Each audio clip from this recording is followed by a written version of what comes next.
Welcome, everyone, to another exciting adventure of the energy that surrounds us. I'm your host, Michael, and I'll say in full transparency, apologies for starting late tonight.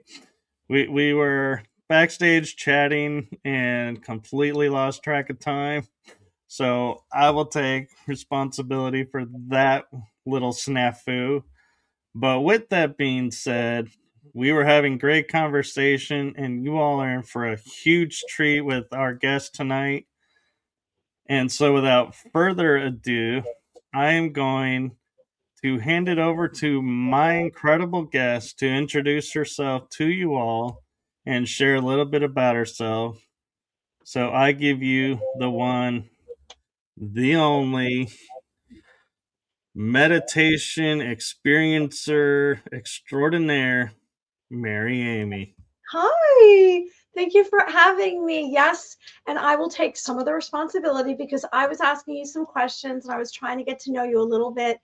And you're very easy to talk to. You're a conversationalist, and I can see why you're a host. And I'm very grateful for you having me this evening. I'm Mary Amy. I'm coming live from New York. I'm an intuitive wisdom coach, a Reiki master, an ordained minister. I'm an author, and I am a near-death experiencer. And I would say an ET contactee.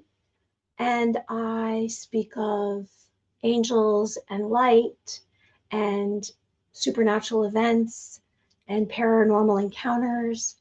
And I have an open heart and an open mind.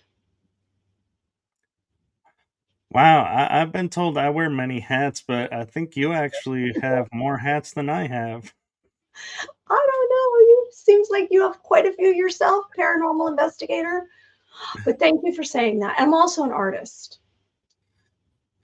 Yeah, and so I'm kind of curious, with having these experiences and these communications with these beings and angels, do you feel like that transfers into your art and is like guiding your art, or do you feel like the art is guiding the communication? I believe that it does help me engage with another part of my imagination because I've had experiences and I can see things in a much more empathic way and compassionate. It does aid in my art. I have moments of working on my art and times that I'm doing other projects that are creative. Right now I'm writing my 4th book, and there is going to be some of my art which I can show you because I started doing sketches for it. So it's both. I mean, I love art. Art is I grew up painting at 3. My mom's an artist, so she gave me a watercolor set and paper, and I used to do it by my nightlight when I was 3 years old. I just loved art.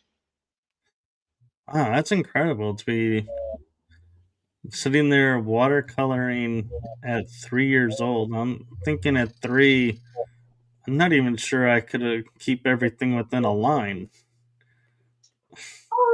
Well, I think it's what what your talent is, and I had a natural affinity for art because I was around it. My mother always had an art studio, so I saw it, and yeah, I mean, you probably have your own talents that you were doing at 3, and that transcends to the rest of your life and your passion. So that's mine.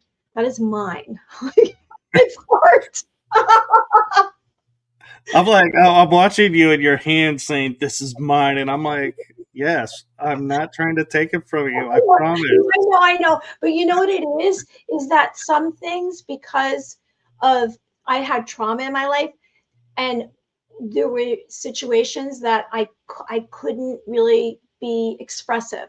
So I guess I don't mean to be like it's mine and I don't want anyone to take it away, but it's more or less something that I actually finally own, where I say, okay, this is something that I know that I love and I'm going to continue to do it.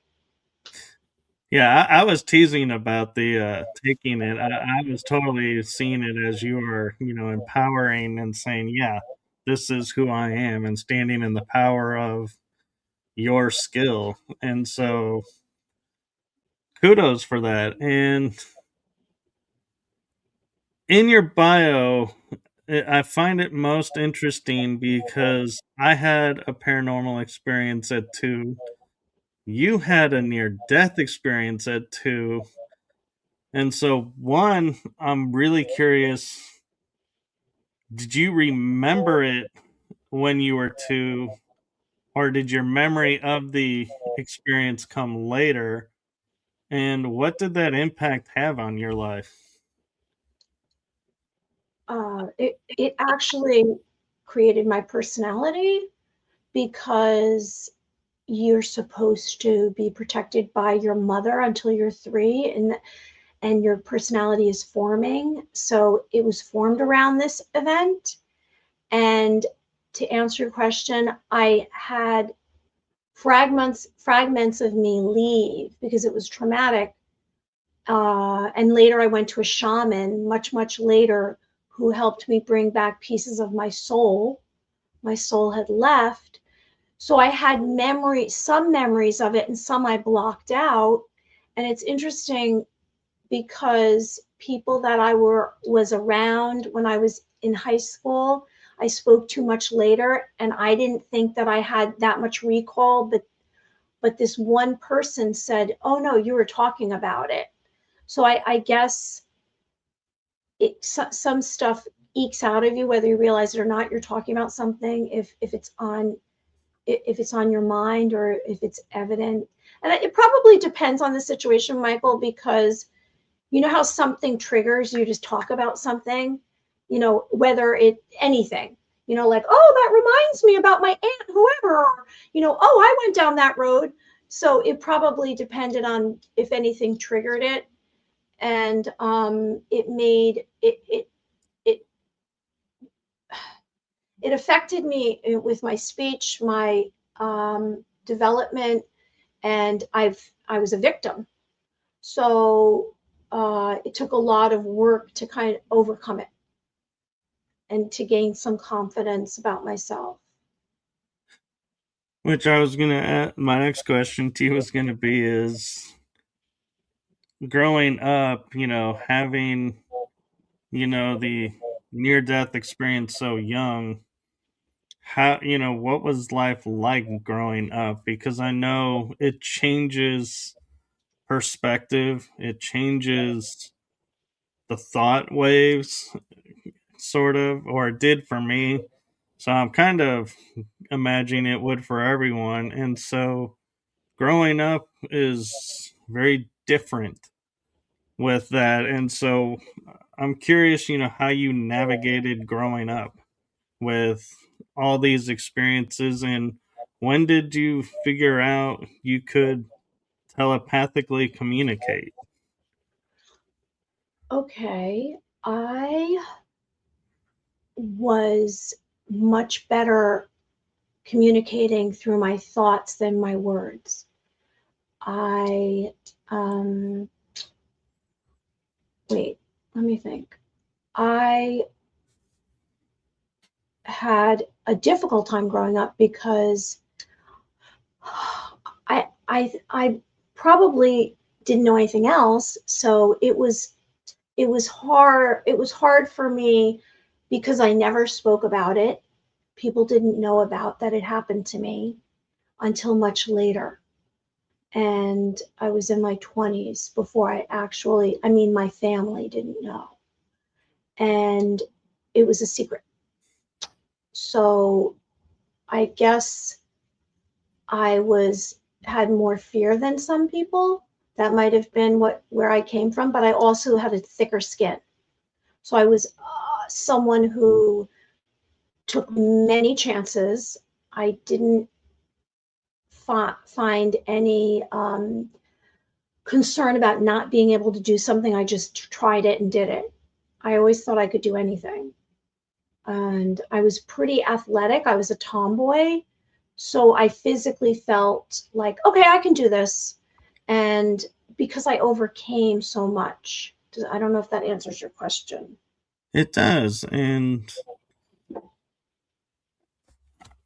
I'm kind of noticing like similarities between our paths and different scenarios bringing about things, but it's kind of interesting. And one of the things that I will share that I've actually never shared publicly is, as you're talking about, being able to telepathically communicate better. When I was a wee little lad,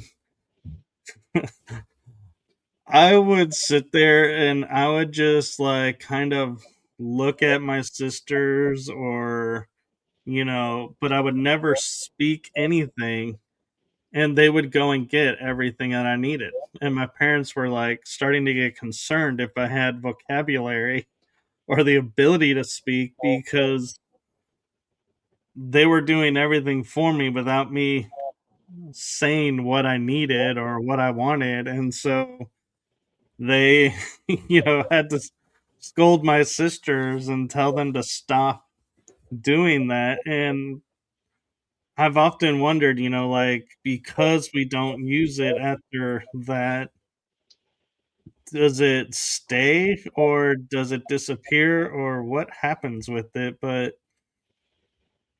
I just, finding it interesting that we both had experiences of two and we both had telepathic upbringing. Well, I thought when we were speaking before, I was getting, I was tuning into you a little bit, but I didn't want to go into that too far because we were having a conversation. I didn't want to just be distracted, but I was sensing certain things about you, which was intuitive, and that would make sense because when you have something like a near-death experience, for some reason it triggers a lot more capability in your senses, your psychic abilities. And I felt or knew things about people before they told me. Fortunately, when you can hear what other people are thinking or you can sense it, and if it's something, a negative emotion, then it hurts you, so then you're trying harder for them to like you. And that's kind of what I did for a long time, was try to get people to like me because I wanted to be liked. And I don't know if you had anything similar to that, whereas because you were able to like kind of be unknowingly mind to mind sending information, if you also heard things, which I heard things, which is not always pleasant to hear what other people are saying. I'm not sure that I did ever, or if I did, I probably wrote it off as somebody somewhere said something and I didn't realize it was a telepathic communication. I probably, like most kids, probably was like, "Oh, somebody whispered something over there. I don't, couldn't make out what they said, so just let it go and move on." But I wonder, maybe I kind of did in a way, just not verbally, because I had experiences like a couple of times. A student would be like complaining of a headache or something, and I would go up and I would put my hands on their temples, and then when I took it away they were like, "Well, my headache's gone." I was like, "Cool." And I was like, "I don't know what I did." I didn't know Reiki at that point, Mm. being like elementary school. And so, maybe that was a uh, telepathic communication that I picked up of, yeah, there's a headache, let's go fix it, versus, oh, hearing someone say, "Man, I have a headache." You're a natural healer. I am, and I have the two M's on my palms, which kind of, I was like, when I saw that, I was like, yeah, I'm kind of not surprised to see M's on my palms, but that was one thing that I'm wondering, as you were growing up and learning these different modalities and stuff, did you take any and you were like, yeah, I'm going to take this because this is so cool and everything. And then you're like, yeah, no, I'm not getting this. And so, yeah, we're not continuing this. Let's go focus on other things that I am able to get. Cause like that was palm reading for me. I took one class and I was like, I just can't for the life of me. I'm like, yeah, there's a line on a hand. What it means, I don't know. What's it called? I don't know. It didn't like register, didn't stick, and so I'm like, yeah, I'm not a palm reader. Sorry. Well, I was drawn to certain modalities and they resonated with me, and that's what I pursued. I already was empathic, and I unfortunately I got in over my head because I started doing psychic readings and I really didn't understand energy enough. And when I was open all the time, I just remain open. Some people shut everything down. I just remain open. And I would get negative or dark energies that would try to take me over or attach itself to me. And like I'm very much an absorbing type of person emotionally. So I had to take a break and stop doing that for a while. So, and then I've pursued a different area and then was writing and doing hosting. And then I went back to it and I understood it more. And I think it was overwhelming at times. I took tarot cards and in between everything else, I said, let me try this because it just seemed like when you went to some of these expos or people would say, do you have tarot cards? Because they like to see something and it's a prop. And I took a class. I went and did this workshop for a few days with this woman. And what I found was it was interesting and it was, something that you could see, but it kind of got in the way of what I was doing. So I didn't really need it because I was already saying the things that were on the cards, more or less. Like I'm somebody, so how I read, I started out reading through the heart. So somehow I would connect to the person's heart and then I would read their aura, their energy field.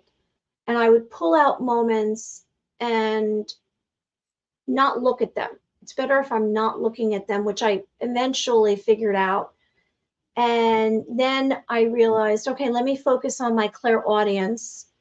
And I was already clairvoyant. So I combine the three and I hear a voice. So I go by the person's sound and probably their frequency. And I receive information, mental pictures, voices, entities, and everyone's different. And then I allow people to ask a question. So it's been a learning curve and it's fun. Sometimes it gets scary because you're like, okay, what's this? I don't know how to do this. For example, the telepathic abilities came on more powerful after I started getting contact from other entities. So I'll give you a little rundown if you want to hear. Do you want to hear a rundown? Sure. Okay. Okay. Because I know you have to ask a question, but let me just finish and then you ask me another question. So when I was a baby, too, we'll say I was a baby because I think that's a baby. I was dying, so I was transcending. I was being transported into the angelic realm, the afterlife, and I was greeted by angels. So I felt their peace, their harmony, their serenity, and I guess it wasn't time for me to pass. And then when they were so calming, I stopped screaming and then I didn't die. And that was probably what opened everything up for me, although I probably was already empathic, but this just, and then I was more or less intuitive until I started pursuing it in 2013. And then I was around some healers and mediums, and then I was being greeted by a lot of spirit, which made me uncomfortable. And now I figured that out. And then it went on to more angels, spirits, demons, witches, which sometimes you wonder, is that really what you're seeing, or is it what they're putting there for you to be scared from? So that's a little bit of a wonder about that. Is that really a demon? Is that really a witch? Sometimes it definitely was. Other times I wonder, like you might have a dream where you say, oh, this beautiful celebrity or being is trying to seduce you, and that's really a demon trying to seduce you to try to pull out something from you, your energy, your consciousness. So I went through that, and then in 2021 I started getting extraterrestrials. So that was a whole other energy, vibration, frequency, and I started figuring that out. And then the telepathy got more so in the last 6 months, where I can, they pop down and then they tell me things, different beings. No, that totally makes sense to me, and I get it. And Oh, good. and you're describing it really well, actually. And so I just want to acknowledge that. But I'm kind of, you know, thinking about all that's been going on, and I'm kind of a little bit curious to know when you saying you being psychic, but you're also reading minds. How do you differentiate? Are you getting spirit, or are you getting the person's mental thoughts when you're connecting and reading someone? Well, each one of these is a different energy. So let me be clear. I don't read someone's mind or try to take something without permission. If it happens that a spirit comes to me or some kind of being because they're giving me information, and that's telepathic, that's one thing. How do I differentiate between reading someone psychically and what they're saying, their spirit? It's two different things, and I will say it. So if I went in and started talking to, like right now, and okay, let me ask permission. Oh yeah, you have permission. Sorry, I Oh, thought you were going through the hi, Michael. Is saying it okay? My name is Mary. What's your name? Michael. Hi, Michael. Is it okay if I connect to you? Yes. Okay, so I'm going in, and again, I'm seeing it. So it's interesting. You're telling me a story with your hands. You're very excited. It's actually related to a trip or something that you want to tell me about a location. So is it someplace that you're going to, or you suggest for me? You're telling me something about going someplace that I want to say you've already been to, and you're suggesting it to me. You're very excited. You're motioning your hands. And let's see what I received. Okay, so let's see. Can I do a little read on you quick? Yes. What was that? I have these lights. Boy, what just happened? Did Spirit say yes for you? I think it did. Okay, a light bulb fell off. Okay, so, okay. All right, so this is what I'm receiving about you. I'm receiving that you are very enthusiastic about your journey, and you have so many plans and so many directions to go into. But you have a destination. So you're kind of doing this loop to gain more insight about what you want ultimately, which you do want quite a bit. You're definitely a traveler. You will do it alone or with someone. You're fine by yourself. Like I can see you with a back, like even just like by foot, backpack. Any form of travel. You are a very, very friendly person that can have a conversation with anyone. Something about color, and I received that before when we were talking, very vibrant, like it inspires you to be around color. And I would suggest for you to watch light codes and sacred geometry movement, unless you already are. I see you picking fruit from a tree, like a fruit tree, and you're excited about it, which tells me I'm going to read that as being someone that appreciates the elements of nature. Now, I also saw you on foot. I also saw you talking about travel. So you're very much an explorer on the globe, and it's unlimited for you. And I'm seeing signs. So, or I'm hearing something like Europe. Let me ask you another question.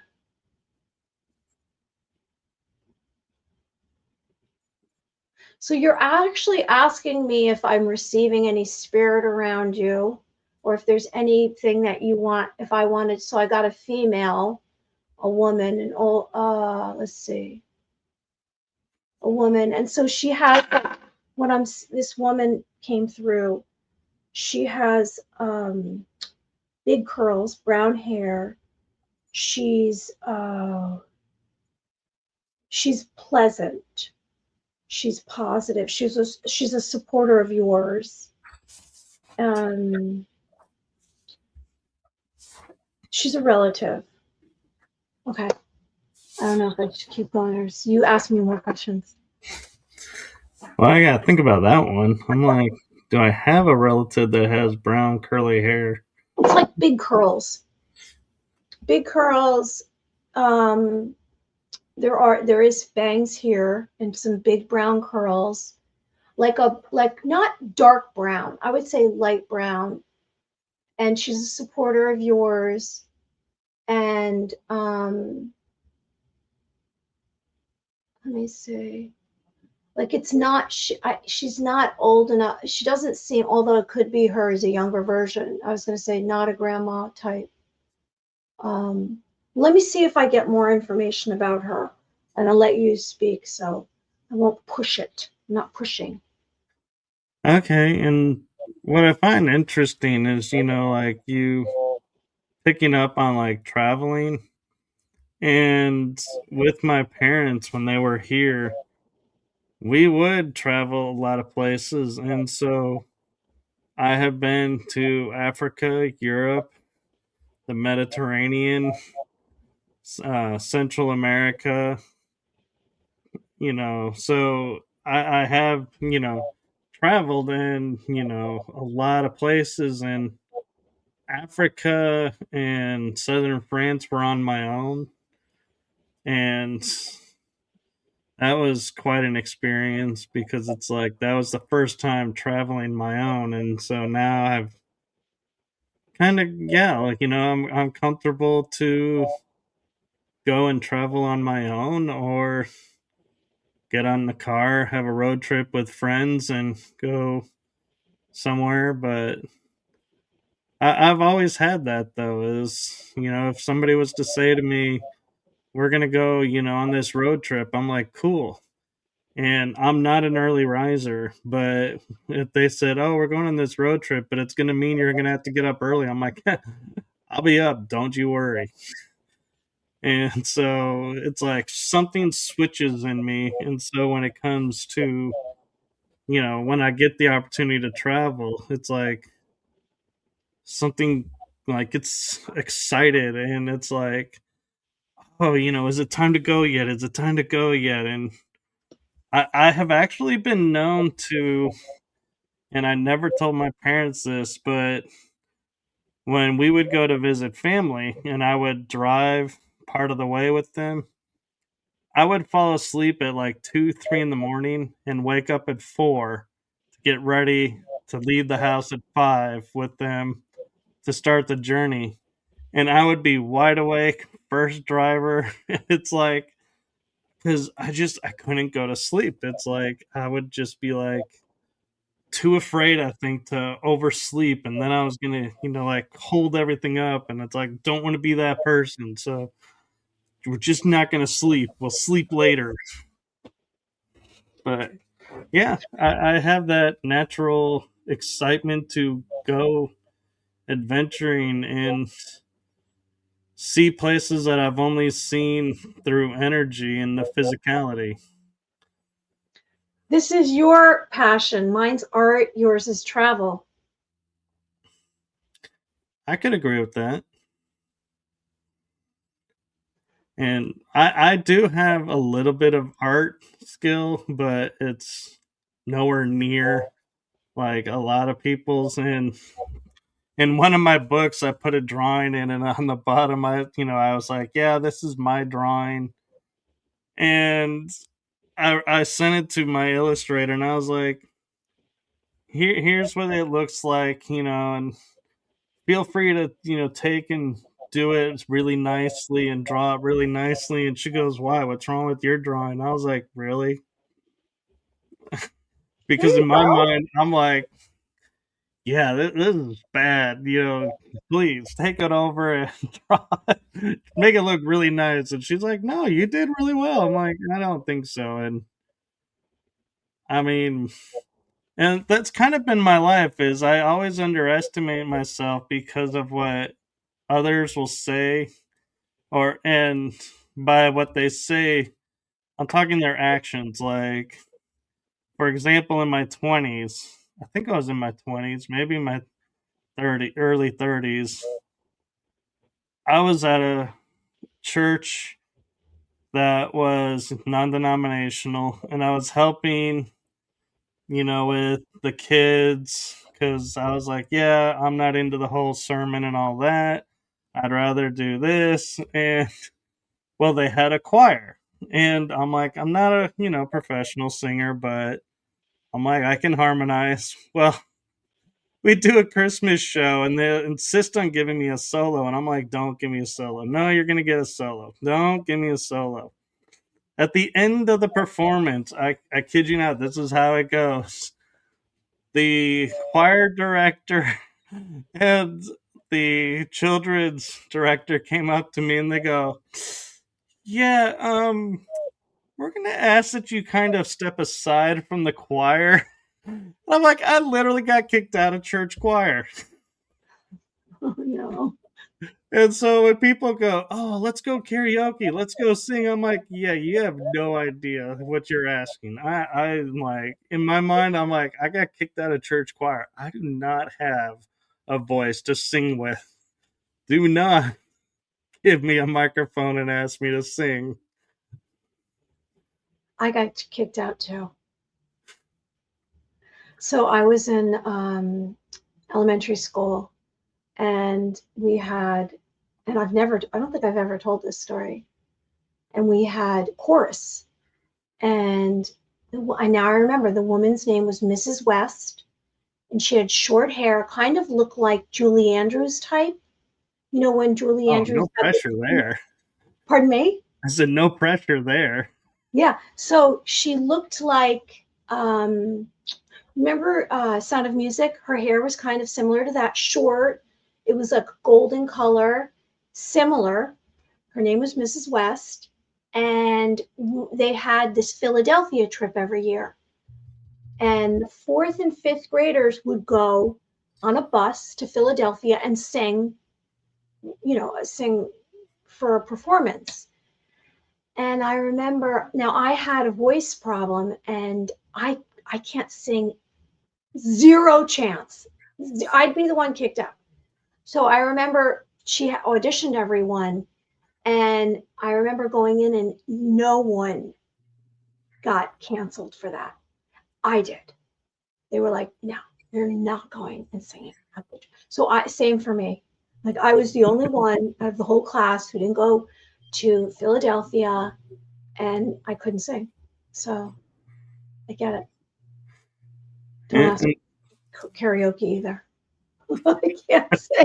Like I can't sing. Even Happy Birthday. Everyone knows this about me. Mary does not sing ever. You don't want to hear me sing. yeah, I have been known to for a couple of dear friends. I will call and do an attempt at singing Happy Birthday, but it's like, yeah, it's more of me like just kind of funnily talking Happy Birthday song. Yeah. And I'm like, yeah, see, this is why I don't sing, people. And and it's kind of, to me at first when I was like hearing, hearing that and, experiencing that, I kind of was like, that's, how can this be, how, why would this, happen and everything. And then I remember seeing John Travolta's Archangel Michael in the movie Michael. And there's a scene in there where he's doing something and the main character, I forget his name, but he walks up to him and he goes, Michael. Isn't the main character Michael? no, the other one, Oh, okay. the one that's like with him all the time. Right. I'm trying to remember which actor that is. Okay. And Now I know. he goes and he says something to him like, if you're, Michael, shouldn't you, you're an archangel. Shouldn't this be, you doing this or this? And he goes, I'm not that kind of angel.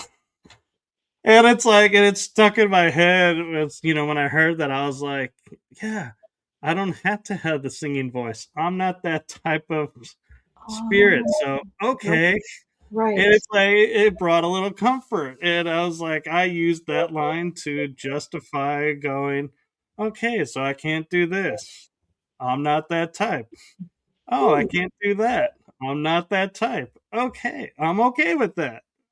And it kind of helped me, you know, boost myself back up and be like, I don't have to be perfect at that. I don't even have to do that.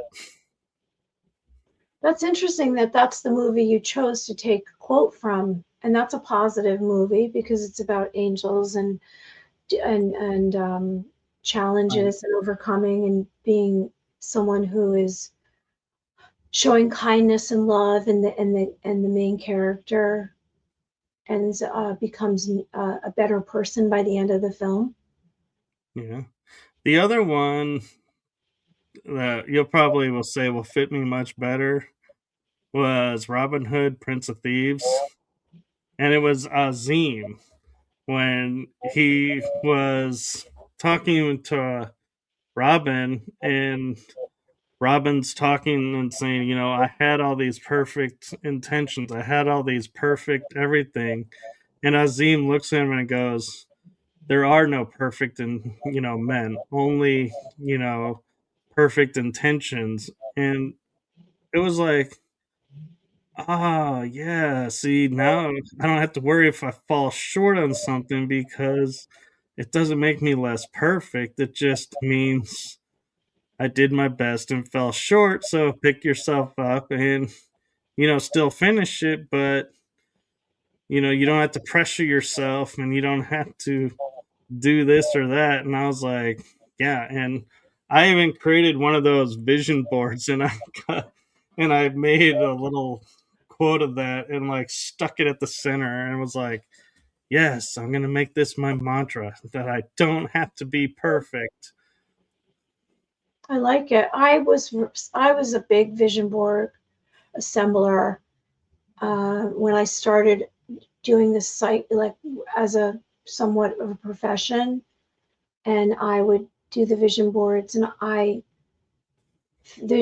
found value in it about creating because I'm visual, and then I started doing visualizations, and it expanded my ability to see beyond this moment and see somewhere else, slow down time, be in the moment, and travel. and learn ways to bring light to situations, and ideas would just come to me. So I would surrender. Sometimes the perfect, you use the word perfect, there is no perfect. And I can't do perfect. I don't even know what that is, because I feel like for a while I was doing patchwork with my life, just trying to keep it together with, you know, glue and tape, because I couldn't figure things out. Why did things happen to me? Why me? I don't know what to do with this. There's no one to talk to about it. And it was it was difficult because it's hard to relate to other people, so you're alone. And until you find someone that understands you, you definitely don't feel perfect. And in this world, this physical reality that we live in, this three-dimensional density world, it's so much about if people like you, if they, if you are part of something. And when you're on the outside of it looking in, it's a lonely place. And for me, I had to become comfortable in that lonely place. So I'm very comfortable isolated, alone. And then I learned to be comfortable being more social and trying to understand other people. But I have to do it in doses, because sometimes it's frustrating if people don't get me. No, I get that and I understand that. And I'm curious what you would think if I told you perfection is totally achievable, that there is a perfect. But I mean, that's perspective, isn't it? What you consider to be perfection. So, this is how I figured out the perfect and perfection was I was looking one day at a table and a countertop, and I was noticing, we say they're perfectly smooth, and they're perfectly, everything about them is perfect, so we can eat on them or cook on them and everything, right? Mm-hmm. You take it to a microscope and there's a bunch of jagged edges under the surface. And so to me, I was like, wait a minute. If this is perfectly smooth, how is this jagged? And then I said, well, something that goes, well, let's look at this in life. If we say, this is perfect, well, but it's flawed. We are flawed as a human. It's who we are. But then I go, but wait a minute. The tabletop and the countertop, we see beyond the flaw to see it's perfect. What if? And then I was like, all suddenly, it's like my mind went blank, and it's like I kind of froze for a second. I was like, oh, if I can see beyond the flaws of the person to who they truly are, I'm seeing the perfect version of them. And by doing that for myself, I'm seeing my perfect self. I just cracked the code to perfection. That's beautiful what you just said. To look at it that way. Yeah, because when we look at it, if you break it down, when we look at people, who we interact with, we are constantly looking at how are they responding to this, how are they, reacting to that. Do I like this about them? Do I like this, or do they like this about me? And we start nitpicking everything. But if we go beyond that, it's like there's nothing. It's just they are.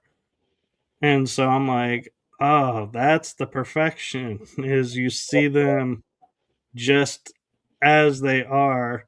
Mm-hmm. And I had a girlfriend at the time and she said to me, yeah, but you're not seeing me. And I said, no, you don't understand.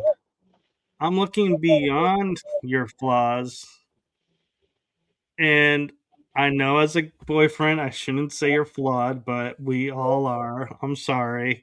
It's a fact. But I'm accepting your flaws by looking beyond them and seeing you as who you are. And she kind of paused for a second, was like, oh, wow. Okay, I didn't think about it that way. And I was like, I hadn't fully thought of it that way either, but it was like really cool to hear it like verbally said and be like, oh, somebody actually accepts this idea. Maybe I am onto something. It got a little validation without seeking validation. Well, yeah, I mean, I validate what you just said. It's interesting though because you can say that about someone else, but they might not be ready to receive it, and they might be blocking hearing that because there's something about them that they are carrying around that is shameful or they don't want to show. Like when a child is little, some kids grow up hearing, well, that's good and that's bad. So then they compartmentalize themselves and they suppress the bad, and later on they channel into something else like an obsession or an addiction, or they get excited about hiding this. No, I totally agree. And as forthcoming as I would like to say I am, I was kind of talking about this earlier with someone, and I was talking with some friends about it as well. We live in a society where, okay, let's hypothetically take you and I, metaphysical. Okay, if we go into a room where there's metaphysical people, we may go over there because we know it'll be safe to talk over there because they're like-minded, so to speak. So we may take the safe route and go over there. Over on the other side of the room may be like the mainstream thinking people, and it's like, oh, if I go over there, they're gonna call me, they're gonna want to lock me up, they're gonna call me insane, or be like, are you nuts? They're gonna be so judgmental. So we avoid those. And then there's the ones in the middle where like we don't know. And so it's like, do we dare? Do we not dare?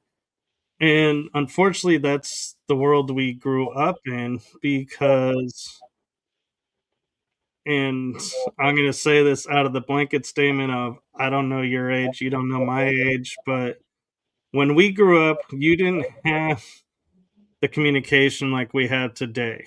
So if we were to say, hey, I see angels, you could pretty much guarantee, yeah, you may be going to get a visit to the hospital and a psychiatrist because No, they're no, need.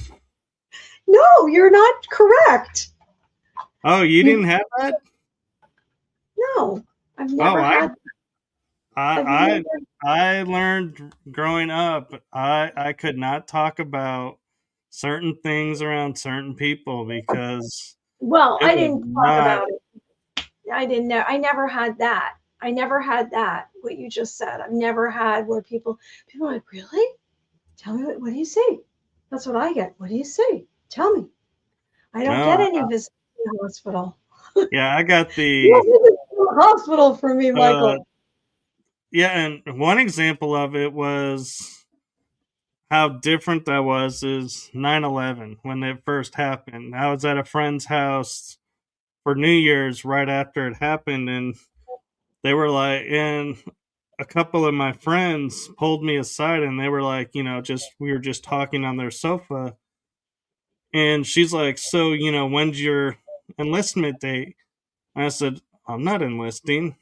And they go, well, you talk about always wanting to protect, and you know, our country just got attacked. And I was like, I don't know who attacked us.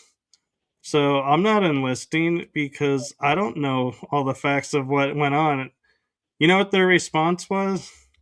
Hmm. You need to go get an MRI because I didn't believe the narrative and Really? was questioning the narrative. They were like, you need an MRI. And so that's the type that was my growing up is, oh, I spoke too much into one aspect and went too far.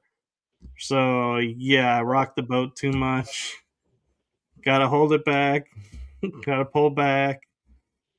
And so yeah, I didn't have a lot of free sharing. It was compartmentalized who I could share with. And it was always I could be more open with our family friends who were more my parents' age than my age. And so now it's like, it's really hard when people are like coming up to me and they're like, oh, so you can do this, this, and this. And it's like, yeah, it's like I still had a little hesitation because I'm like, where's this going? What are you wanting? Where are you going with it? Because it's like I still have a little bit of that protective shell of, yeah, we are in a more open environment now, but still not quite there. So I still got to keep myself a little bit safe. And so don't openly share everything. And so that was my upbringing. I did not share any of this, what I saw or felt or knew for years. I was in my own little daydream.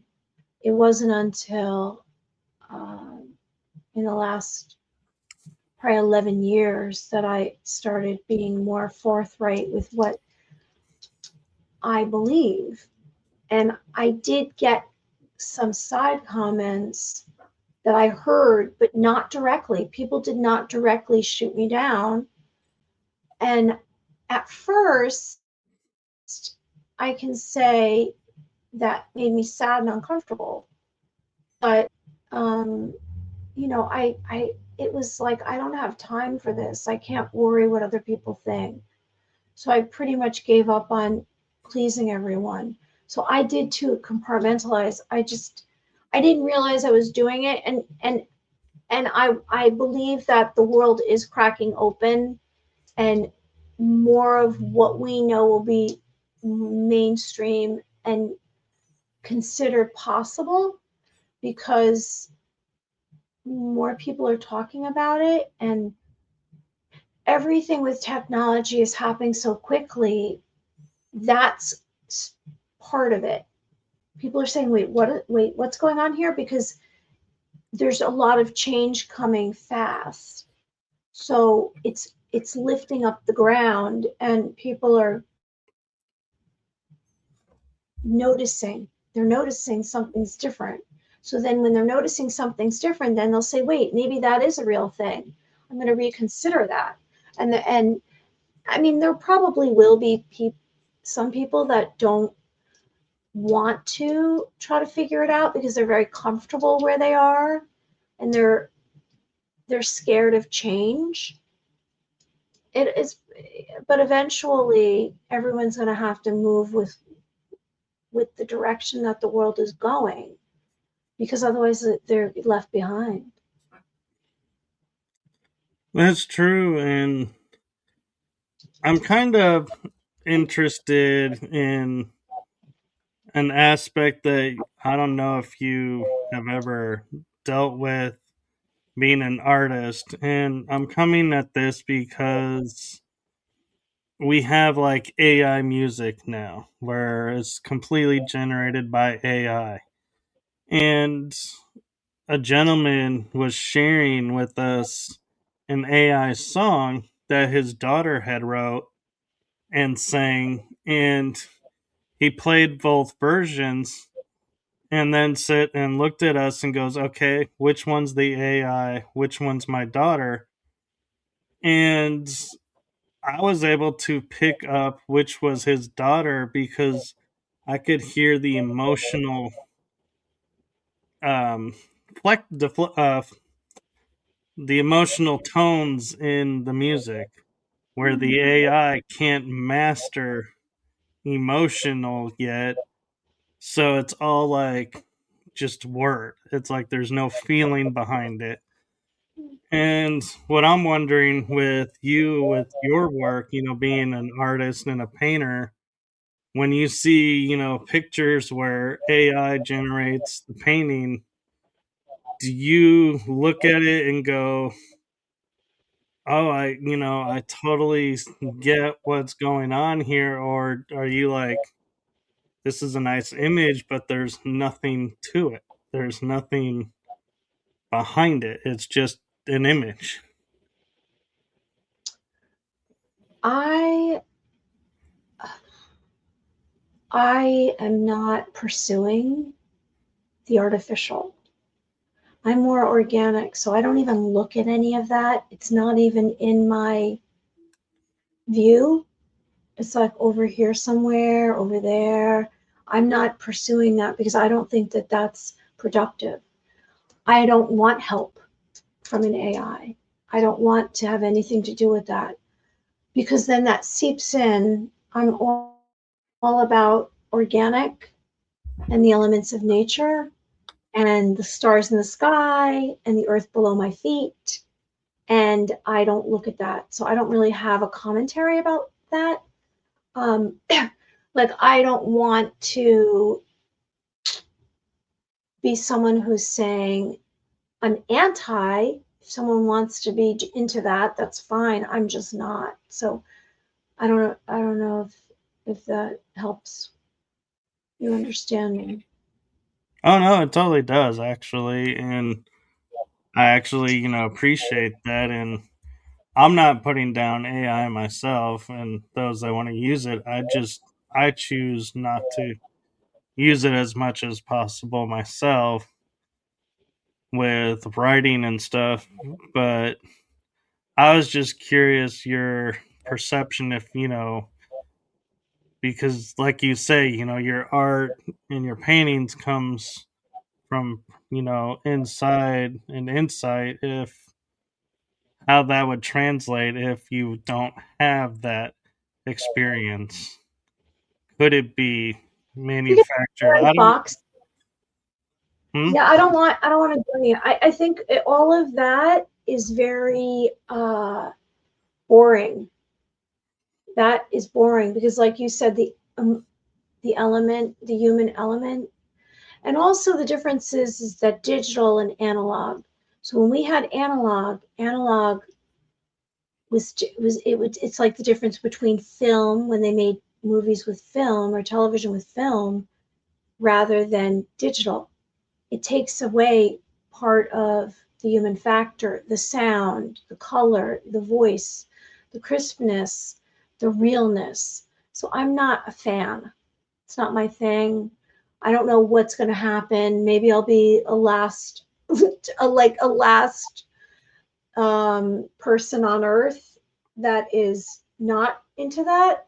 I do sense that advancements will come and that might kind of go away because it's everyone's in way over their head.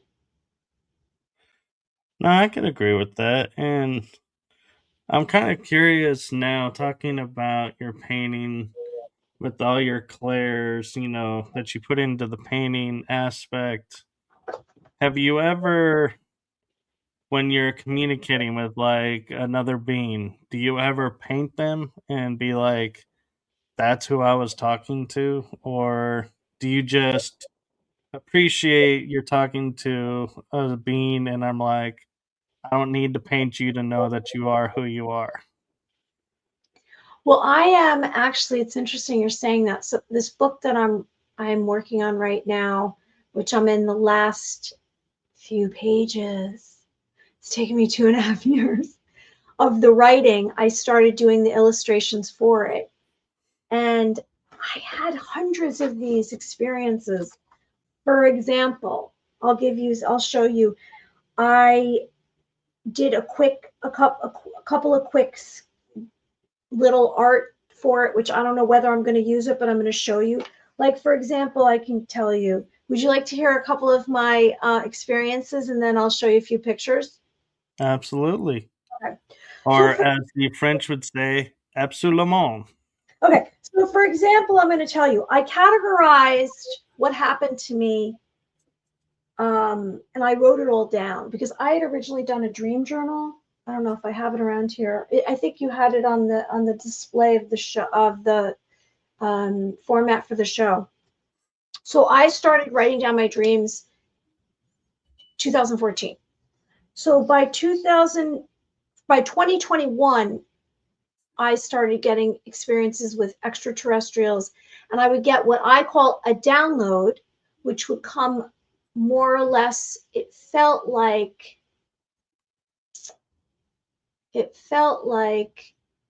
I was being given this information to prepare me to be more comfortable with extraterrestrials, because it can be a little strange. I mean, like I said, when I first had experiences with spirit, they'd come up right into my face and it was frightening.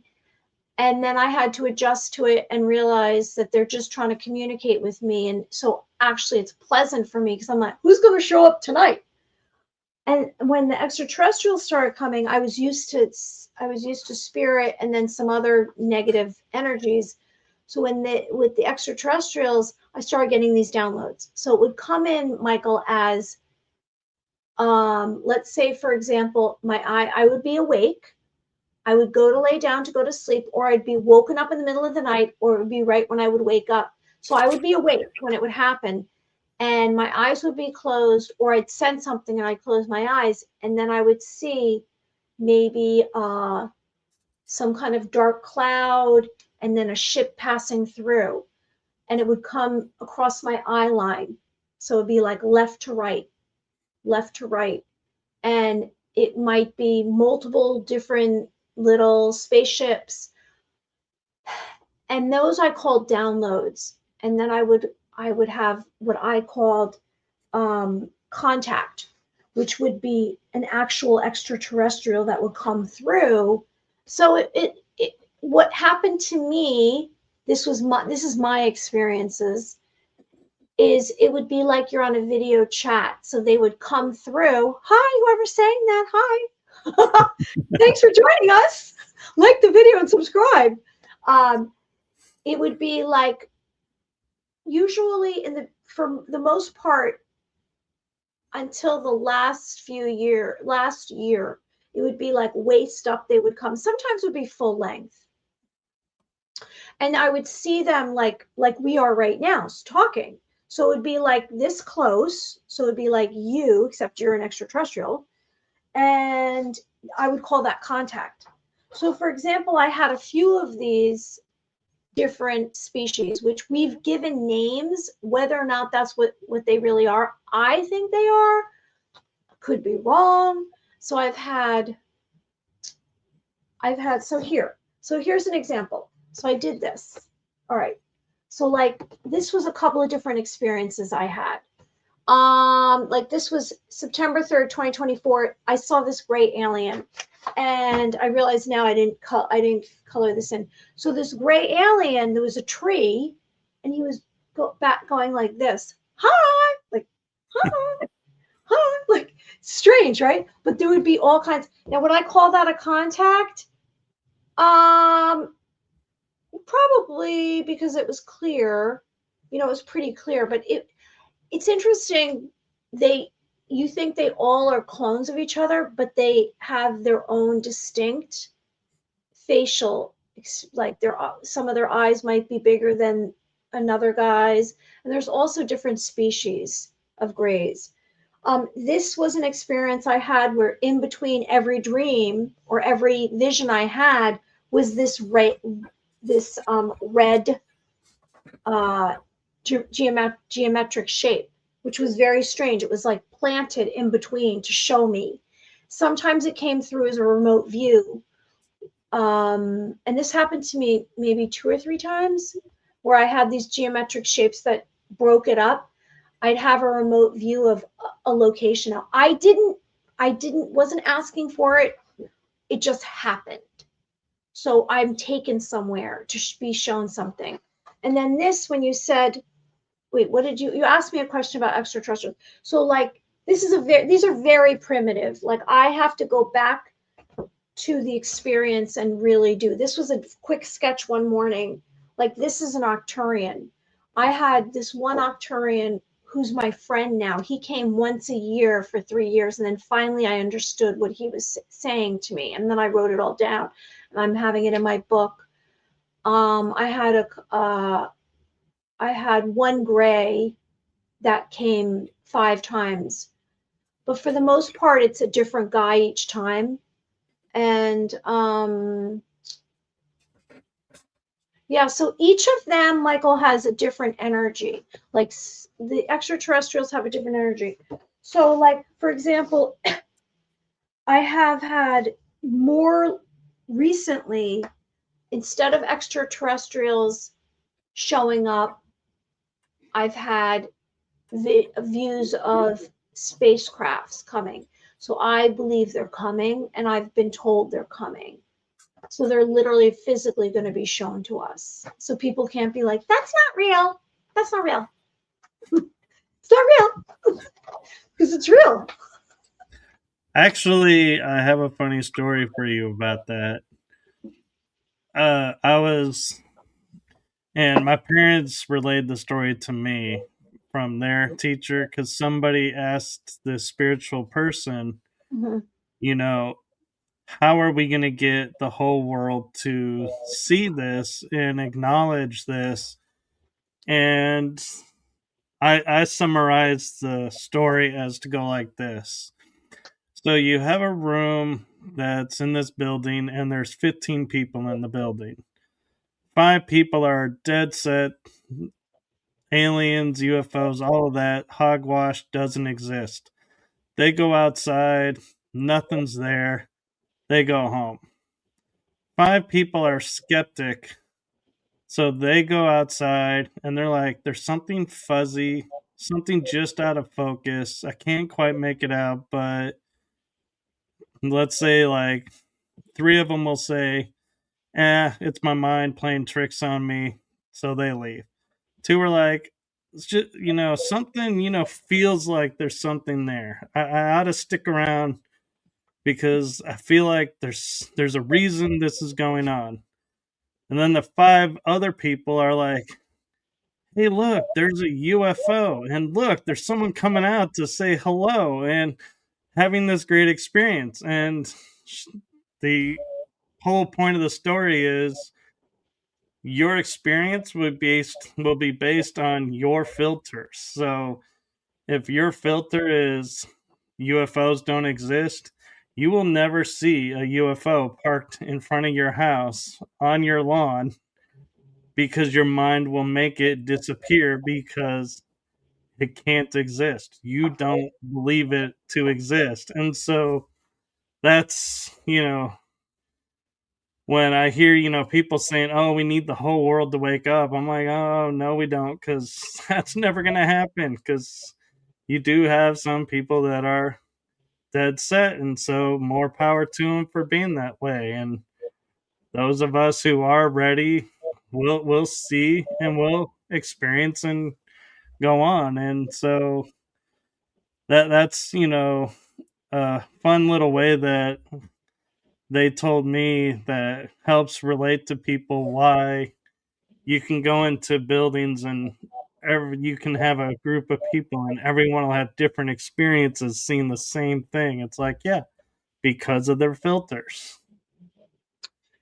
However, yes, I agree with you if it happens once.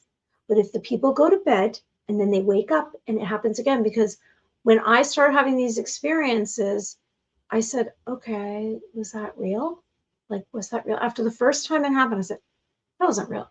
And then it happened another time and another time. And then it was going on years, it was happening. People can say that if they don't see it again. But when they come, they're going to come and they're going to stay. Now they're already here.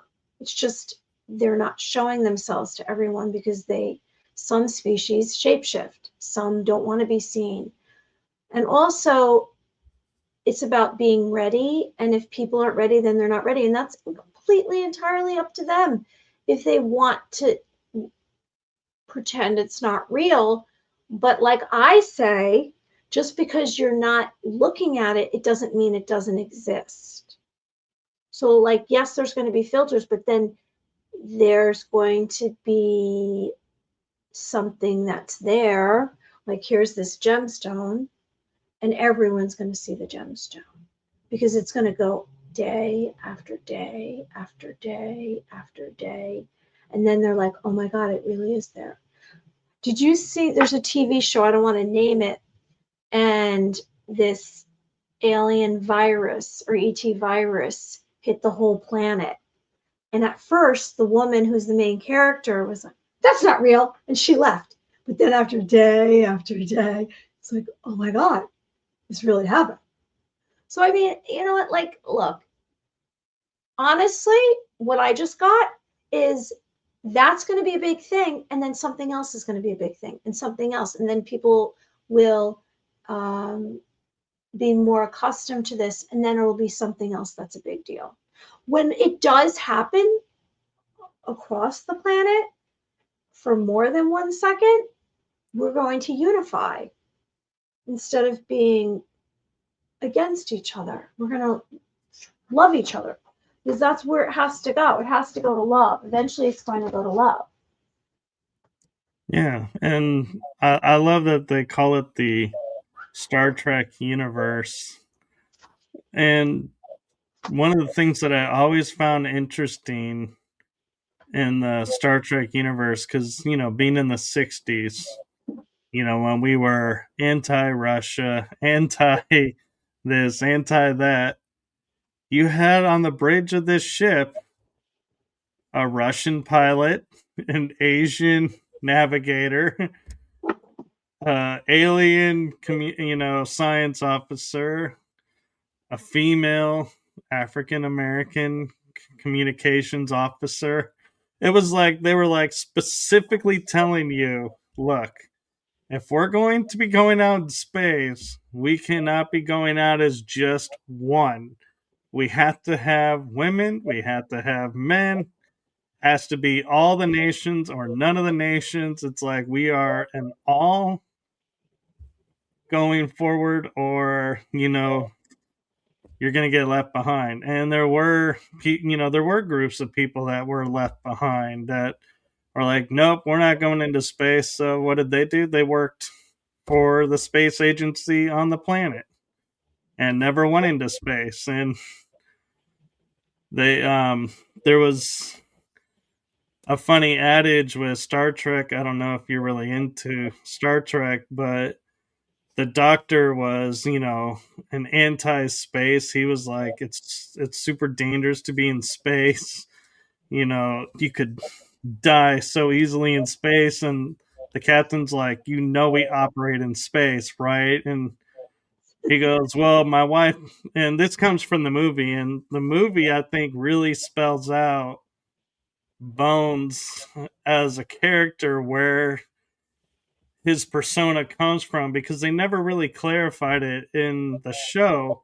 They always were like, oh, Bones this or Bones that, and you think, oh, because he's the doctor. So in the movie, they made a funny quip of where he's talking to the captain and he goes, well, my wife got everything in the divorce but my bones. And so he's like, well, bones. That makes We're sense. going into space. And he's like, yeah. And he goes, look at how pretty that is. And look how cool that looks. And he goes, oh, don't tell me how beautiful it is. One crack in that, seal, and we're all going to be vaporized and, this or that. And he's like, and the captain turns his head and goes, oh, this is going to be fun. He's like, oh boy. But yeah, I mean, it was so interesting to see the perspectives of, everything, pushing the envelope and pushing people to see beyond borders. But at the same time, everybody had their borders, because when you would hear them say, "Yeah, I'm from Earth," well, they'd be like, "Well, what part?" "Oh, I was from this part or that part." So we hadn't gotten rid of borders, but we unified as one still. I just spoke to that woman. So she knew you as a child. So she's in your kitchen talking to you.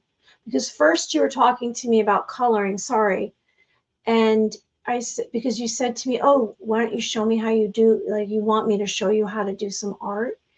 And then you're sitting at a table in your kitchen like you're a little boy, and the woman's in the kitchen with you, and you're sitting at the table eating. So it was she's from when you're a child. I just got that. That could be my mom. It could be your mom, because it's your kitchen. I'll have to see a picture of your mom. I'm not good with names. I get personalities, I get messages. The name thing I got to work on. I'm not good with names really. Like, that's not my thing. Like, I'll remember someone's face. I don't remember their name unless I see it visually. If they write down their name. So that's what I'll probably have to say. All right, spirit, write down your name. No, it's because you got me thinking, as a kid, I was like, because she was a lot older when she transitioned. And so I spent more years with her then than the early years, because some of that I was still too young to remember. But I remember seeing photos where she would have the big curls, because it was the 60s, Yeah. 70s. That Right. was the hair style of the time. And I do think I remember seeing that she had light brown hair. Interesting. If I saw a picture of her, because that's interesting. Maybe. I don't know. She's around. She wanted to tell me something, tell you. Huh. Hmm. Interesting. It's an adventure for me too. Well, we did open the door, so there is that to be said for that too. Yeah. I'm sorry, I didn't mean to interrupt you, but I just couldn't, I didn't want to lose what it was, because I just had to interrupt. Sorry. Oh no, you were fine. I was pretty much done with it. You actually saved me from rambling on a little bit more. Stop. No, but I want to point out something interesting that you mentioned earlier. You tried to read me and you were able to get a little bit of this or that. And I'm going to acknowledge the fact that I've had several people try and they always are blocked. You Hmm. are the first person, I think, that has spoken with me on show and was saying, "Oh, I did a quick scan read and this is what I was getting," and actually was permitted through the barriers, so to speak, because one of them said, "Oh, I tried to read you to do this or this, and you had like a tornado around you where you were like spinning dishes in inside it, to where I couldn't see through. It's like I wasn't able to penetrate." And I was like, interesting. And another guest said, "Oh, I tried to see, but there were all these colors around you and these symbols and symbols I had never seen before." And so when you like said, "Oh, I did this quick read of you and this is what I'm getting," I was like, my mind was like sitting there for a second going, how did she get through? That's really interesting that she got through where others haven't been able to get through. Fabulous. But I did see colors, remember? Because I said I Yeah. saw colors. So that I did initially see that. And So I don't know. I mean, maybe because I'm not a threat. I don't know, or I don't know. I don't really. Yeah, I don't know. Um, Well, you're very open. You're very. Um, it's so I'm going to get a couple more things. You're heroic. You are someone who it was like I want to say a fireman type of personality about being brave. Um, like in danger, you would be more concerned about someone else than yourself. I know that. Um, and okay, so there's something else I want to tell you that I saw early on when we were talking, when you were speaking in the very beginning, even before I said I'm going to read you. And we were in the angelic discussion, the angelic realm. And I more recently intentionally for good intention, and I ask Archangel Michael and Archangel Gabriel and Archangel Ariel and Archangel Raphael, like to bring strength. And I think that's because they have so much courage and they're messengers and warriors. I saw this over you. I saw this red winged angel, and I was like, I've never seen that before. So I don't know what that was. I'll have to investigate that. seraphim. Okay, is that what you think it is? Seraphim are usually red. They're either depicted as red or covered in eyeballs. Right. I know the eyeballs. So that's what I saw. Like I definitely saw it right here. So that would be right around you. This so I have to look into that and send you a little breakdown of what that means. But you are, I sense that you are protected, and you. And when we first were talking, it might have been our discussion before we came live. You were talking about doors and portals, and so I also see you opening many doors and closing them. Whether you've gone in through the door and you're just taking a peek and then closing it, but I see you opening and closing many doors. And those doors are portals to other dimensions, right? And that's where the color comes in. We spoke about the color, and because I've seen other realms where I've more recently been traveling, because it seems like for me I absorb. So if I come in contact with someone that has achieved something or had a certain experience, then for some reason I start to get that experience happening to me. And you have probably moved through more dimensions than you realize because of your work as a paranormal investigator. Probably as paranormal investigator and the fact that I astral travel at night. Okay, there you go. That's why. Okay, that's what I see too. That makes sense. So I'm astral traveling too. Interesting. Like a lot of different. It's not easy to describe, but like let's say you have.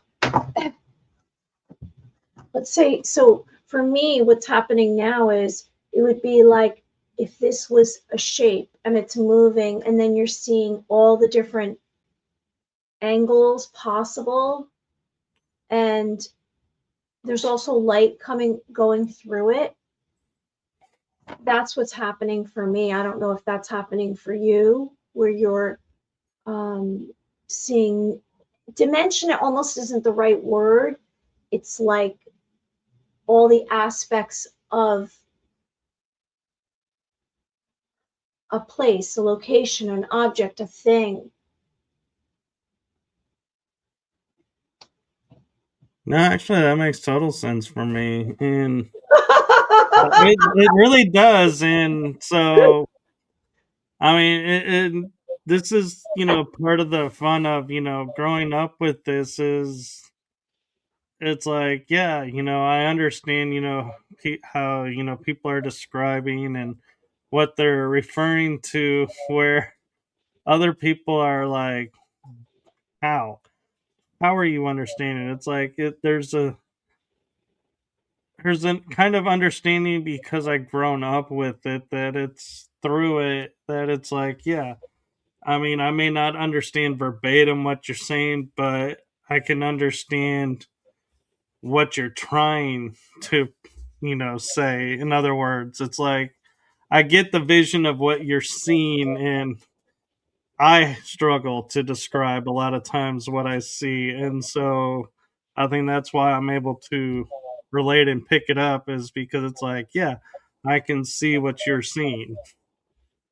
Remember when we were in math class growing up, or if you were in art class and they did 3-point perspective, 5-point perspective, where all the lines went across? That's what I'm trying to say. Right. So that's what I'm seeing now. All the lines that exist that we don't see, like the imaginary lines or the way everything connects. That's what I'm trying. Does that make more sense?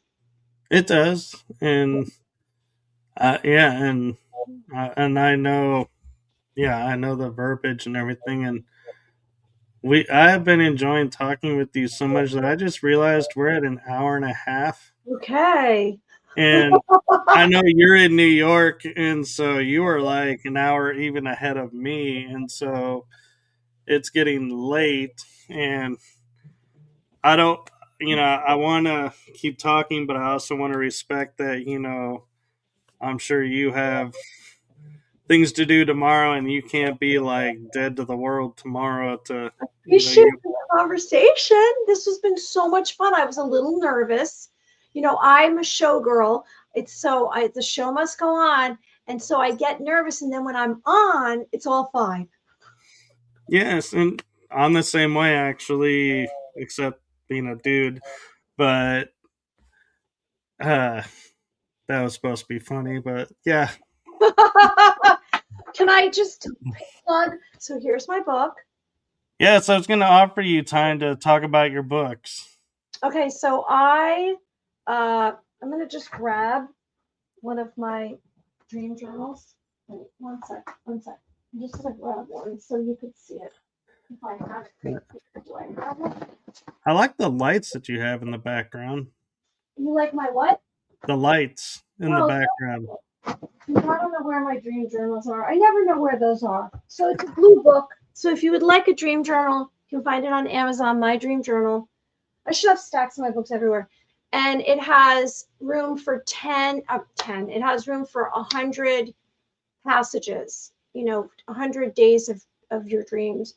And it talks about how the Native American Indians would gather and they would decide where they should travel to by doing dream work. I don't know if you've ever heard of that, where they would pose a question before they went to sleep, and we can all do that and get an answer while we're sleeping. We can overcome fears while we're sleeping that we can't deal with, why our waking life is overwhelming us.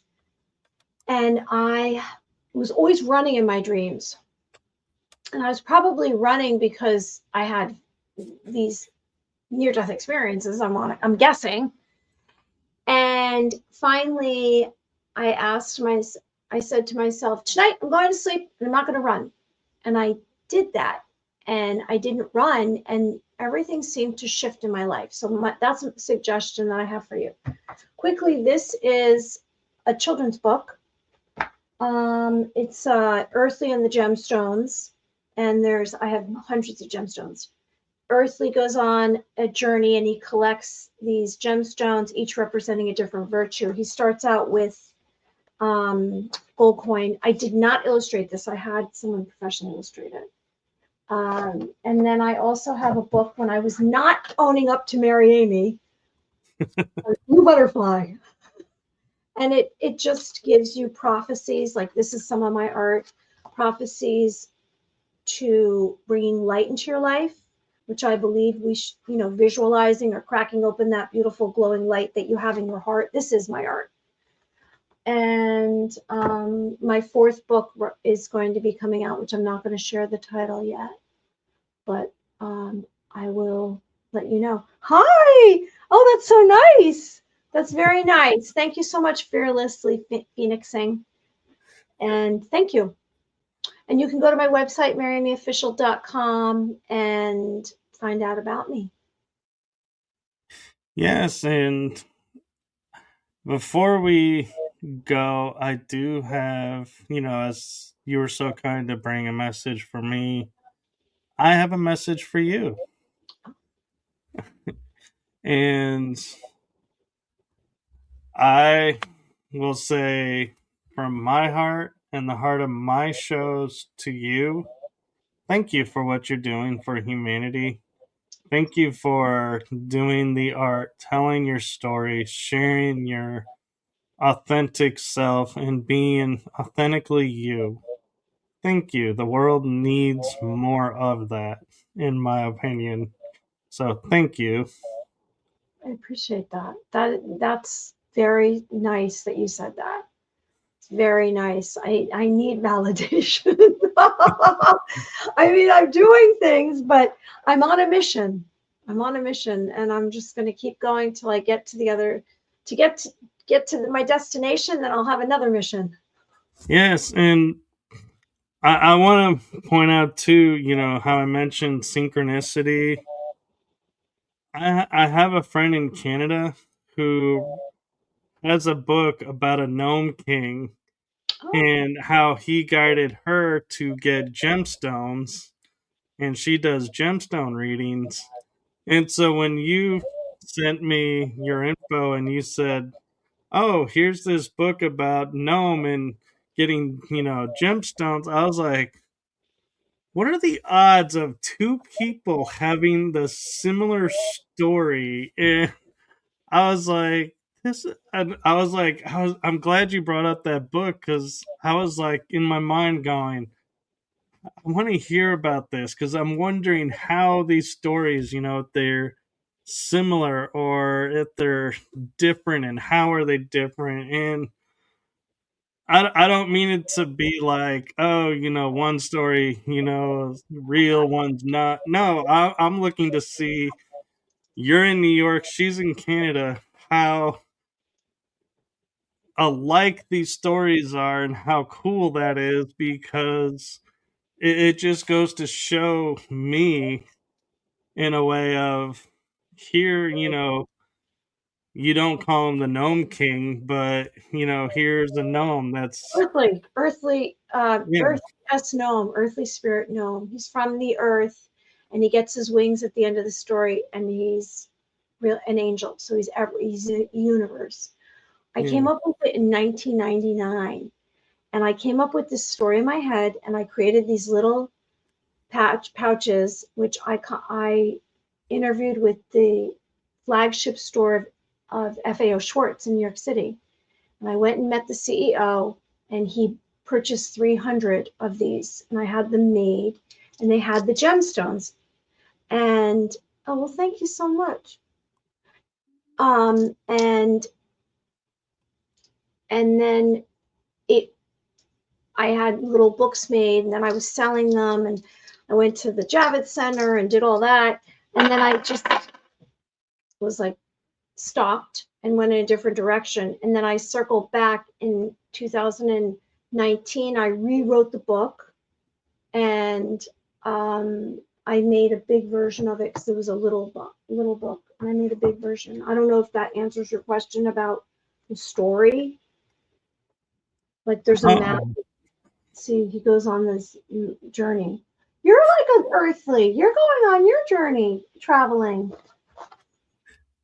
Yeah, and it's kind of funny, because like I have a childlike essence of me, and it's like I'm looking at that book and I'm like, I am totally putting that on the top of my list. Even though I'm not a kid, I'm like, I am putting that on Oh, my list, and I want to get that book, because it's like, yeah, and Fearlessly is asking, can we get your books on Amazon? Yes. There's, if you look me up, it's Earthly and the Gemstones. It's $12.99. I think this book and this book are both $12.99. My dream journal is $29.99 because it's a thicker, bigger book. My book I'm working on right now so far is 225 pages. I don't know how many it's going to be after the illustrations, but we'll see. Yeah, the illustrations always add more fun. And Fearlessly Phoenixing was saying she wants to get it for her daughter. Aw, I love that. Thank you. You guys, thank you. I appreciate this. Yeah, Appreciate it. I have a cool audience, and You do have a cool audience. You're a cool guy who has a lot of cool channels, and you've been at it, and you've had some really interesting guests. I've been watching some of your guests, and you've been at it for a long time. So that's why you're exposed to so much. We appreciate. Oh well, thank you so much. yes, and one thing that I will say for you, on the piggybacking off real quick that you were saying, like you need, like you like having validation, is a guest of mine one time said to me, I feel so blessed to be on your show because you have all these great guests. And I looked at my guests and I said, what makes you think you're not a great guest? All of my guests are great. They're all equally great. And they were like, oh, thank you. And that's how I treat it is, I could have like a list celebrity people on, or, you know, TV personalities on, but I'm like, everybody is that in their own way. And so that's what I want to celebrate. And that's what I want to showcase is, we're all equal doing what we're doing. We're all if you want to go upper echelon of it, that is who we are. And we're just sharing that with everyone. And there is no, oh, this speaker is better than this speaker in my book. Everybody is exactly who they are and where they need to be. And that's what I celebrate. Well, I think also everyone adds something because they have their own experiences. So you learn from them, or you get something out of it. And maybe it's something a nugget that you needed in synchronicity, like you just said, the crossover of someone else having a book that's similar, with the same elements to it, which I find interesting. I'll have to look that up. But yeah, I mean, there's room for everyone. Yes. And I think that's what keeps me grounded and keeps me, in my space and not caught up in all of the ooh ah of what's going on is I view we're all on a journey, and I happen to have a space where I can provide journey A to be shared with other people who may not be aware of journey A. And so I take and go, hey, journey A really does need to be shared out there. So I have this opportunity of this space available. Let's use it. Let's take it for a spin, so to speak. Let's put it out there. And that's my goal. And with all my shows is just to open people's minds and experiences to other people's experiences, and the fact of there may be somebody out there unknowingly to any of us that's having a similar experience and is watching this episode and going, oh, if they can, look at where they're at, and they're, similar path that I'm on right now, I can do it then. If they can do it, I can do it. And so that there's inspiration there. You know what I just realized is you sent me a message and I didn't see it, but that's okay. Oh, yeah. I You meant to say it sent before it we to me like started. an hour and a half ago. Because Yeah. that's okay. I don't know. It didn't yeah, it's okay. I guess I can I could have put it on here, but that's okay. Well, I can always send you the episode if you want to upload it on your end. Yeah. I don't know if it's gonna let me do this now, but we'll see. Did it let me do it? No, maybe not.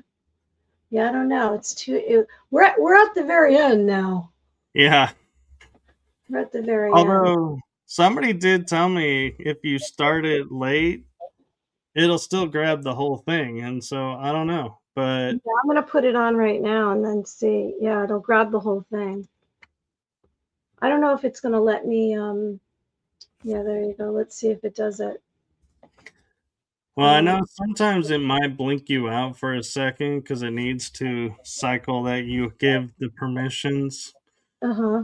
So if you do it and you disappear, we'll wait for you to come back. Okay. Well, you know what? I'm doing it right now. Can you? There you go. That's Oh, interesting. Yeah. Now I think it's gonna cycle on there. You're right. It'll yeah. just go out. That's good. Perfect. Um. But what's going to be kind of funny though is now that we're getting ready to say goodbye, your audience will start flooding in and be like, "Hey, are we in time to catch this?" Yeah. You know, it's great. It's great that all these channels allow you to add your show up on all these platforms. I think it's amazing. Yeah, and like like I said, if when we end this and you go and look at your channel and for some reason it's like, oh, we got 8 minutes, I can send you the full episode. I download every episode just so I don't lose it, and I have a file. Hopefully, I try Yeah. to keep them on dual drive, so if one goes bad I still have others, and Uh, I can oh, I see. So I have, okay, so let's see who a couple people I know. Hi everyone, are you still there? So I see Fearlessly, because now I see comments. Sorry guys, I didn't see any of this. I totally want it for my daughter. I appreciate you. You both are very nice. And then we um, have Alexandra Morel. Hello. I see KG, who looks great. Oh, they see us. Jason, good evening to everyone. You guys are so sweet. It was very nice meeting everybody tonight. Hey, yeah. hey, um, hey. Well, this was lovely. I really appreciate you having me on, Michael. This was very nice. And it's on a couple of different channels. You have, what's the other yes, channel? and well, it's on Rumble, it's on YouTube, it's on LinkedIn, it's on X, and it's on Facebook right now. Wow. Well, everyone, thank you so much for joining us. And I'm going to create something for you real quick that somebody asked for. And that is your website. Thank you. There you go. And I hope everyone has a wonderful summer. And I hope everyone writes down their dreams and activate everything in their hearts. Ah, thank you, Jason. Thanks, Jason. Thank you, No, Alex. because she was asking for the website, so I put it up. Beautiful. Oh, thank you. I always forget to mention that the like and follow for both of us.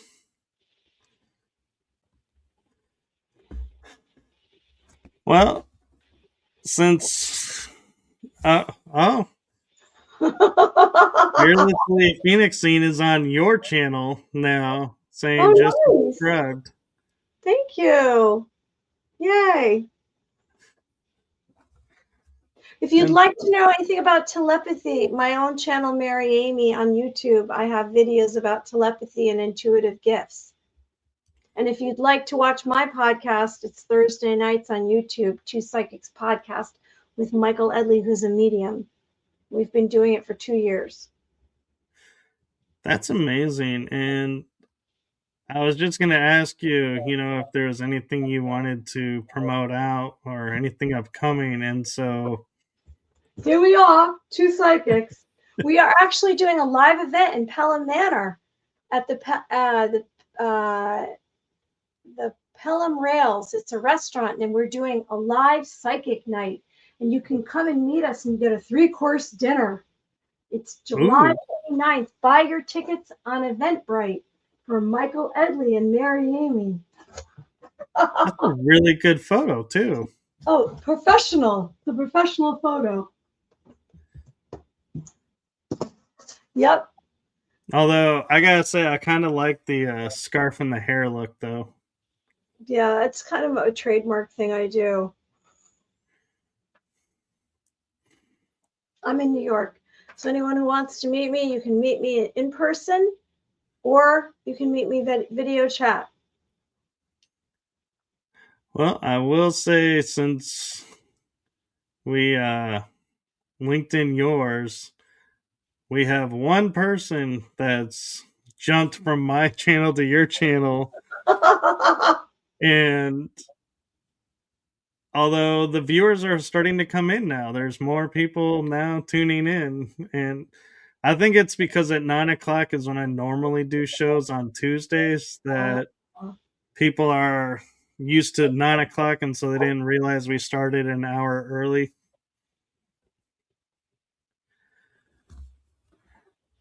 Are you single, Alexandra Morel? No. I am not putting that up. Sorry, I didn't mean to interrupt. What? I don't know if she's asking you or me if you're single. I think she's asking you. Are you single? Oh, I am, but... Fearlessly says, I found the link to her Eventbrite. So if you don't mind, Fearlessly, if you can link it and put it in the comments. Oh, she's asking if I'm single. Yes, I am. I normally don't talk about my public side, my private life. So yeah, that's, I don't know. Somehow you got me to answer that. So there you go. Okay. Well, it was a joy. It was very much fun. I really appreciate you having me tonight, Michael.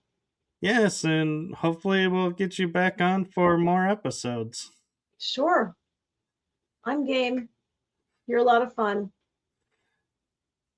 Yes, and Alexandra, we talked about that in the beginning, so you'll have to watch the replay, which is free and will be live as soon as I end the stream. Oh, and Kevin is saying, Mary looks great. Love the lights. See, I'm not the only one that loves the lights that you did. Aww. Thanks, guys. And so, yes, and thank you so much for sharing your story and everything with us. And keep doing your art, because the art that you showed us, I was like, wow, that almost looks like what I would expect to see in an art gallery. Really? Yeah. I have lots of paintings. Here, I'll just show before we go. I'll just show you. Like, for example, this is I did a lot of art that was using different mediums. Like I cut this out of magazines, but then I made this because I said I was going to have a tidal wave hit me, and but I think it was a life change. I was going through a life change. This is when I was doing vision boards like we were speaking of, and so I made this painting. This was 2016, something like that. But I have a lot of paintings. I used to do wall murals. The next house I have, I'm going to cover it with wall murals. Thank you, everyone. Really? Yeah. So, we're real quick, if you don't mind, real quick answering, where do you get the inspiration to your art?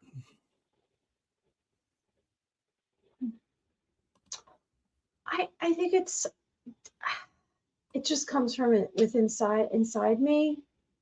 Like for a while, I was obsessed with vortexes, so all the paintings I painted had vortexes. Um, like right now, it's just I'm inspired by doing all the different art, which I've done a lot of the sketches already for the book, because I had those experiences. So I don't have a photograph. I like to work from a photograph. I'm just gonna have to go to the memory of what happened and try to do a good job of illustrating what like the different experiences I had were. But how I get the inspiration, like I did angels for a long time, it just comes from within, whatever I'm drawn to. Okay. No, that's really cool. And I managed to find the link to your Eventbrite, so it's scrolling on the bottom now. Thank you very much. And it's in one of the chats conversations. I forgot that I singled out and was answering people from the one channel where everybody was mainly on, and so I forgot, and so it didn't put it on every channel. But yeah, and so before we go, and I know we've said we're going to go several times now, but we're legit this time, I promise. Is there anything or any, information or any insights that you have that you want to make sure the audience hears? And Yes. Yes.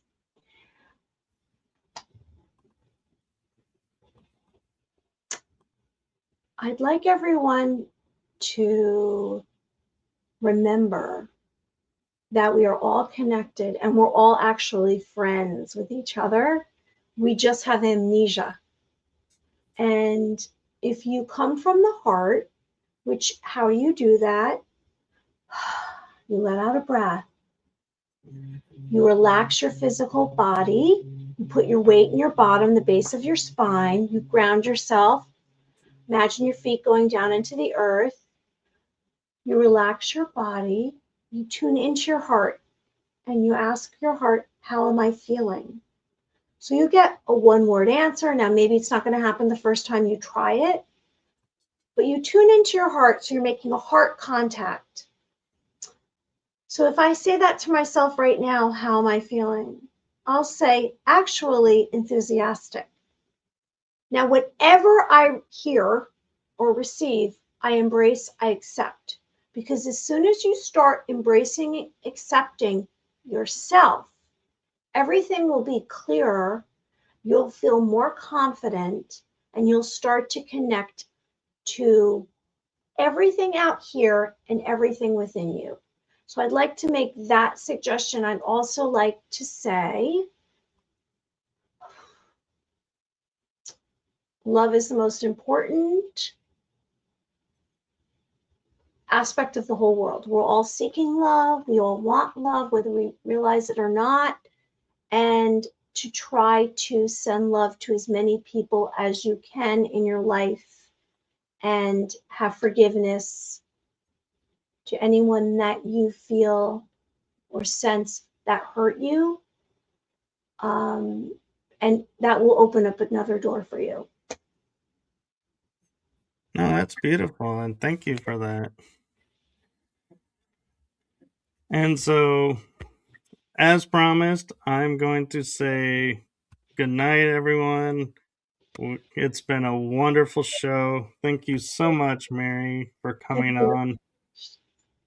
And to everyone in the chat room, thank you for your comments and participation. And I will be back tomorrow night with another show. And do follow Mary's channel because there's a lot of great information there. She is a great source, inspiring source, and so do like, subscribe, and follow along because you never know when she may make an appearance again. So, Yeah, exactly. I'll be back. Maybe. well, scheduling wise, I will do my best to make it happen, but that all too depends on your schedule. So I'm not gonna say yes, we're bringing you back next month, and if you're traveling, it's like nope. And Whatever's meant so to be. exactly. So thank you, everyone. Thank you. Thank you, and good night, everyone. Love to everyone. Sending you love. Bye-bye.